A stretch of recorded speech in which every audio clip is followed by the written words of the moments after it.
안녕하십니까. 행복 강의 12번째 시간입니다. 저번 11번째 강의 시간에 우리의 눈은 정확한 것을 보지 못한다. 우리의 눈이 보여지는 것은 착각과 착시를 일으켜서 내 눈이 보는 것이 틀릴 수도 있다. 라는 마음을 우리가 생각해 보았습니다.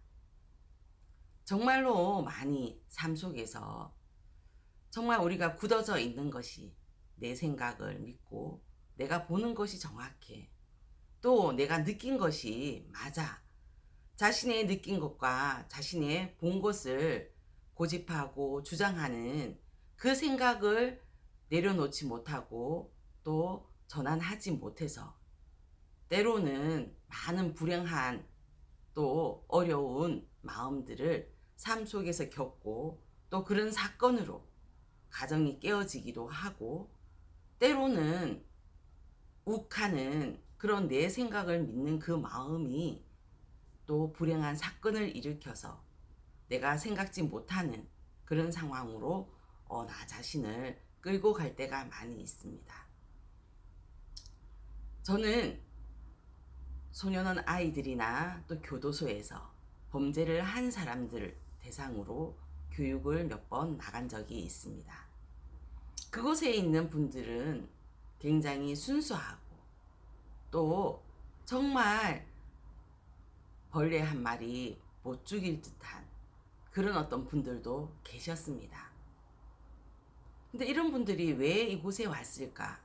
참 의문이 풀어졌는데 그분들의 교육을 하고 이야기를 들어보면서 우리 눈이 보는 것, 또 내가 보는 것이 정확해. 또 자기의 느낌을 믿고 은연중에 형성되어져 있는 강한 내 생각을 고집하는 그 마음, 그 마음이 깨어지거나 또 버려지지 못해서 또 그런 불행한 사건을 예기치 않는 사건 때문에 그것에 온 분들을 종종 보곤 했습니다. 아, 사람이 내가 틀릴 수도 있구나. 내가 잘못 볼 수도 있구나. 내가 본 게 정확하지 않을 수도 있구나 하는 마음을 발견하고 우리 사람은 착각할 수 있는 사람이고 정확한 것을 볼 수 없는 그런 존재다라는 것을 인정하는 것이 얼마나 삶 가운데 중요하고 또 우리의 인생을 행복하게 만드는지에 대해서 참 느낄 수가 있었습니다. 오늘도 우리의 사고에 또 우리의 시야를 전환하는 두 번째 이야기를 한번 나눠보려고 합니다.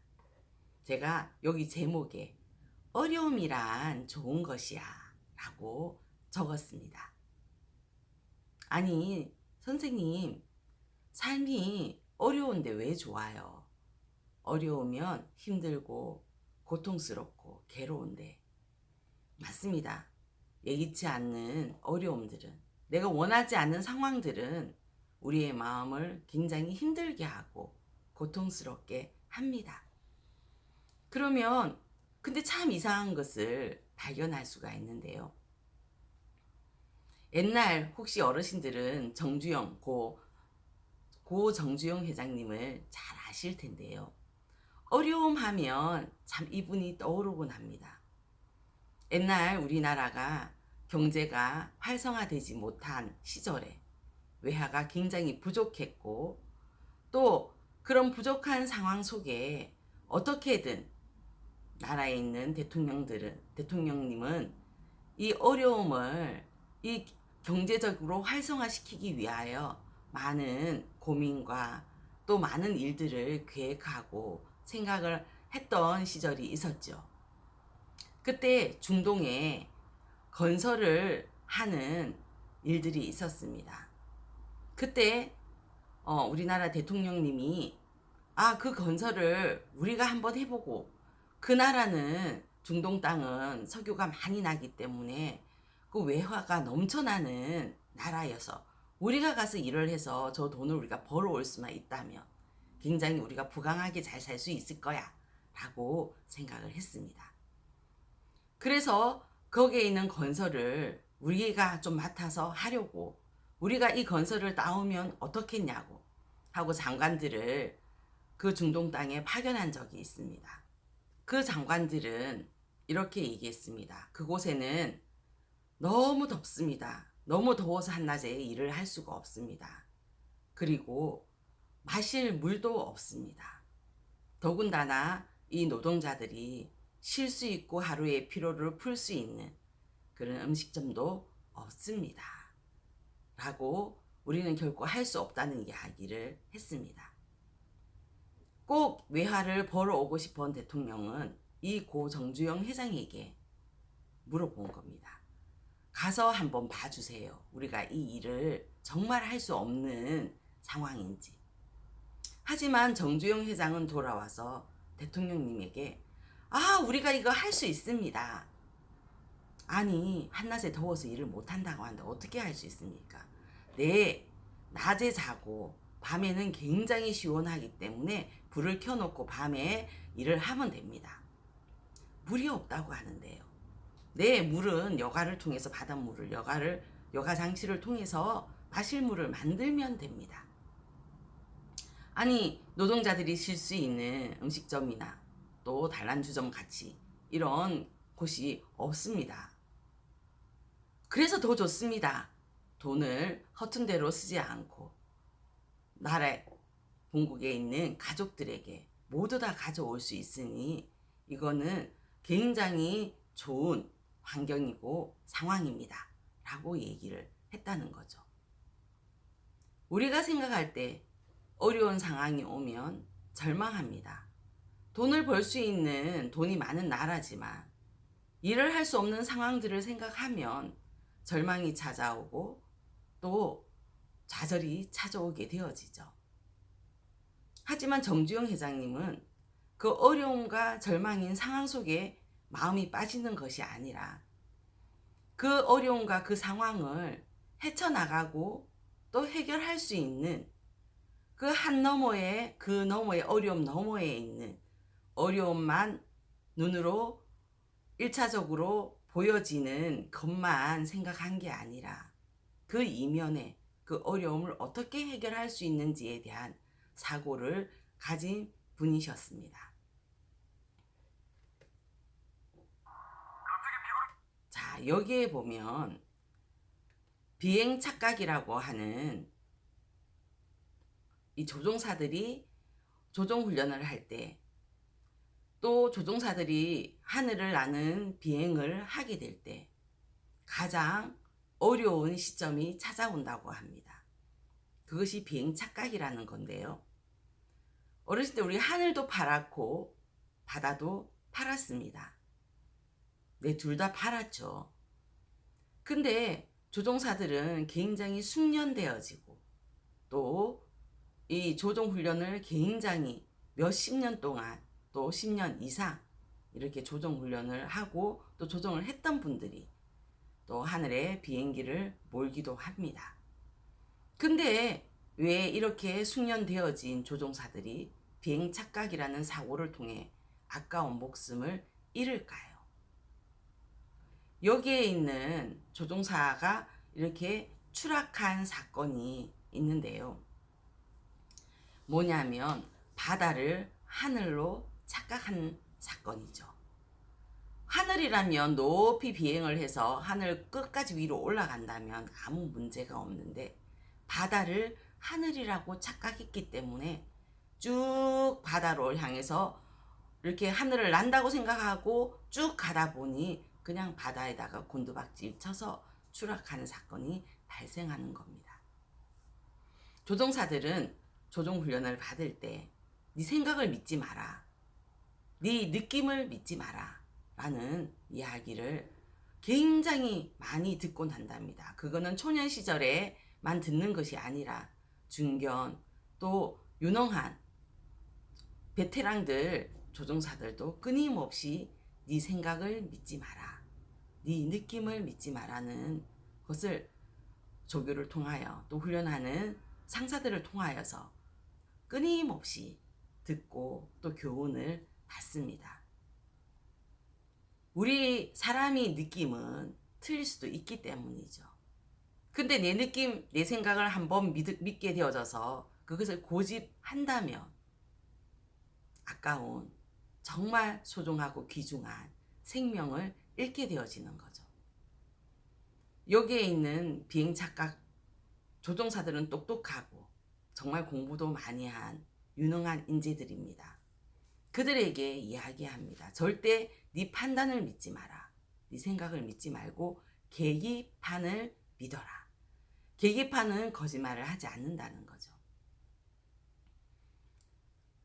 무엇을 우리가 교훈을 얻을 수 있냐면 사람의 느낌이나 사람의 판단은 얼마든지 잘못되어질 수 있다는 사실을 우리가 마음에 인정하는 겁니다.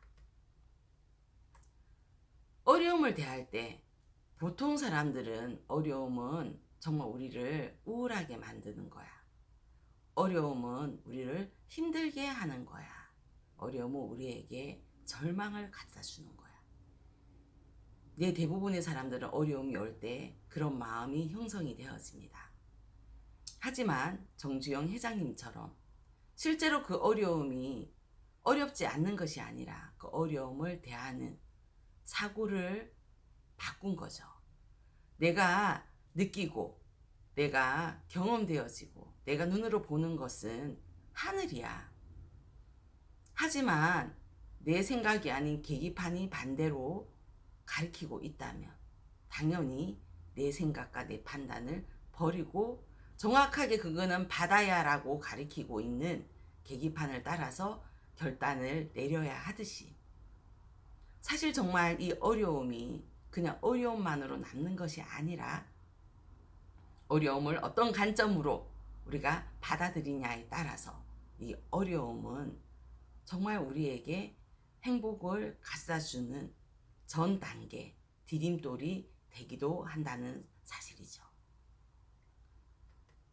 여기에 한 친구가 있습니다. 이 친구는 어렸을 때 미혼모가 아이를 그냥 화장실에서 또 어디서 이렇게 출산을 하고 버려진 아이를 누군가가 데려다 시설에 맡겼습니다. 근데 이 친구는 태어나 보니 발이 무릎까지 밖에는 자라지 못했고 손도 한쪽은 이렇게 몇 개가 정상적으로 이렇게 5개가 다 형성이 되어지지 못한 채로 버려졌습니다. 어느 날 이 아이가 있는 시설에 이 친구는 김세진 군인데요. 이제 어엿한 청년이 되었고 지금은 정말 대학을 다니면서 또 장애인 또 이렇게 국가대표 선수로 활약도 하는 어엿한 청년입니다. 이분이 시설에 있을 때 이분의 어머니가 그곳에 봉사를 하고 왔을 때 이 세진군이 너무 초롱초롱한 눈망울로 쳐다보고 그 아이가 눈에 들어왔습니다. 그래서 이 아이를 입양하게 되어진 거죠. 가슴으로 세진군을 낳았습니다. 하지만 이 세진군을 키울 때 이 어머니는 굉장히 혹독하게 이 아이를 키웠다고 합니다. 너무 사랑하고 너무 정말 예쁜 아이였지만 어머니는 생각을 했습니다. 우리 세진이가 세상에 나가서 생활을 할 때 이 아이는 장애를 가지고 있어. 장애를 가지고 있는 이 아이가 이 험한 세상을 살아나가려면 수많은 장애인이라는 이유 하나만으로 안 좋은 소리, 또 욕설, 또 서름을 받을 거야. 그러면 그때마다 이 아이는 넘어져서 절망하고 좌절하겠지? 그러면 얼마나 불행할까? 이렇게 생각한 어머니는 아이에게 어렵고 힘든 상황을 그냥 아이와 생활하는 삶 속에 아이에게 주어지게 했습니다. 엄마에게 굉장히 많은 심한 욕설을 듣고 또 이 아이에게 매트에서 넘어지게 하는 훈련을 했다고 합니다. 아이는 이해가 안 됐습니다. 왜 엄마가 나에게 저렇게 정말 듣기에도 거북한 욕을 하지? 왜 나를 자꾸 이렇게 넘어뜨리는 훈련을 하는 거야? 나를 정말 사랑하지 않나? 세진구는 몰랐죠. 자기가 입양된 사실을. 하지만 자라면서 나중에 알게 되어졌는데요. 이 세진군이 엄마가 넘어지는 훈련을 할 때 세진군은 생각을 했습니다. 정말 나를 사랑하지 않는가? 근데 나중에 세진군은 발견하게 되었죠. 아, 엄마에게 넘어지는 거는 똑바른 환경 속에 누구나 똑바로 걸어가는 건 할 수 있어. 근데 삶을 살다 보면 똑바른 길만 갈 수가 없는 거야. 때로는 돌부리에 걸리기도 하고, 때로는 장애물에 맞닥뜨리기도 해. 그때마다 옆에 엄마가 없을 수도 있어. 네가 이 어려움을 딛고 이겨내는 그 마음을 배워야 되는 거야. 이 세진군에게 한 아나운서는 질문을 했습니다. 장애인으로 이 사회를 살아나갈 때 많은 어려움들을 겪을 텐데, 많은 욕을 들어먹기도 했을 텐데 어땠나요? 라고 질문을 했을 때, 저는 우리 어머니에게 더 심한 욕을 들어봤기 때문에 그 어려움은 하나도 어렵지 않았습니다. 라는 대답을 했다고 합니다.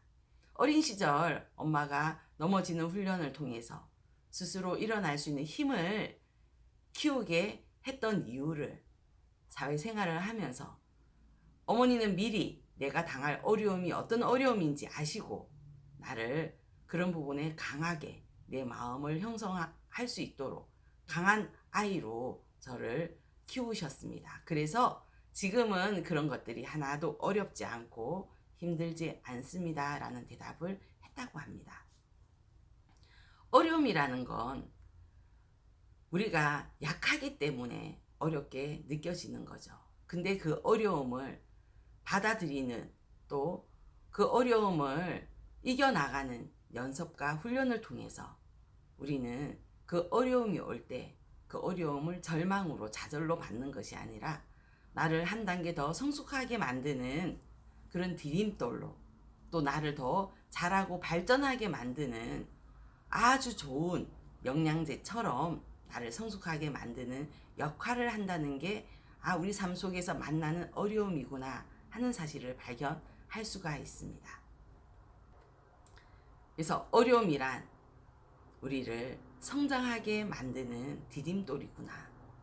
그 중동의 건설은 다른 사람이 보기에는 불가능한 일이었지만 불가능하지 않는 가능한 시점에서 사고를 가지고 그 어려움을 생각했었을 때 어려움 자체는 우리에게 지혜를 만들어 주었습니다. 어려움은 우리를 이렇게 훨씬 더 지혜롭고 또 우리를 성장하게 만드는 디딤돌과 같은 역할을 한다는 겁니다. 어르신들 우리가 삶 속에서 어려움을 만날 수 있는데요.